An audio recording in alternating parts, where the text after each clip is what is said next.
L ക്ലാസിക്കോയിലെ Jude ബെല്ലിംഗ്ഹാമിന്റെ ഈ ഒരു goal വരുന്ന സമയത്തുള്ള ഈ ഒരു ഇൻസിഡന്റ് റിഗ്ഡ് ആണ്, റോബഡ് ആണെന്ന് പറയുന്ന ബാഴ്സ ഫാൻസ് ഒരു കാര്യം കൂടെ ശ്രദ്ധിക്കണം. എന്താണെന്ന് വെച്ച് കഴിഞ്ഞാൽ റെഫറിയുടെ ആംഗിളിൽ നിന്ന് നോക്കുന്ന സമയത്ത് ഈ ഒരു സാധനം കാണാൻ കഴിയത്തില്ല. അതാണ് റെഫറിയുടെ ആംഗിളിൽ നിന്ന് അദ്ദേഹം സ്ട്രെയിറ്റ് ആയിട്ട് നോക്കുമ്പോൾ ഈ ഒരു സാധനം കാണാൻ കഴിയത്തില്ല.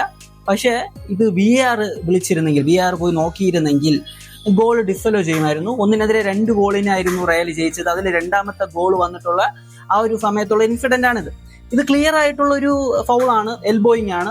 അതും മാത്രമല്ല ആ ഒരു ബോൾ ട്രാവൽ ചെയ്യുന്ന ആ ഒരു ലൈനിൽ വന്നിട്ടുള്ള ഫൗൾ കൂടിയാണ്. അതുകൊണ്ട് തന്നെ റെഫറി VAR ചെക്ക് ചെയ്ത് കഴിഞ്ഞാൽ തീർച്ചയായിട്ടും ഇത് ഗോൾ ഡിസോലോ ചെയ്യും. പക്ഷെ റെഫറിയെ നമുക്ക് കുറ്റപ്പെടുത്താൻ കഴിയത്തില്ല, അദ്ദേഹം ഒരു മനുഷ്യനാണ്. ഇപ്പോൾ നോർമലി ഇതൊരു ഹ്യൂമൻ എറർ ആണ് സംഭവം, അല്ലാതെ റിഗ്ഡ് റോബഡ് അങ്ങനെ ഒന്നും പറയാൻ പറ്റത്തില്ല. സെക്കൻഡ് ഹാഫിലെ ഈ ഒരു ഇൻസിഡന്റ് ഇതൊരു ക്ലിയർ പെനാൽറ്റിയാണ്. കാരണം രണ്ടുപേരുടെയും ബോഡി ലാംഗ്വേജ് തന്നെ അത് വളരെ വ്യക്തമായിട്ട് കാണിച്ചു തരുന്നുണ്ട്. ബാഴ്സ താരമായിട്ടുള്ള റൊണാൾഡോ അറോജ ആ ഒരു ബോൾ നോക്കിക്കൊണ്ടുള്ള ഒരു മൂവ്മെന്റ് ആണ് നടത്തുന്നത്.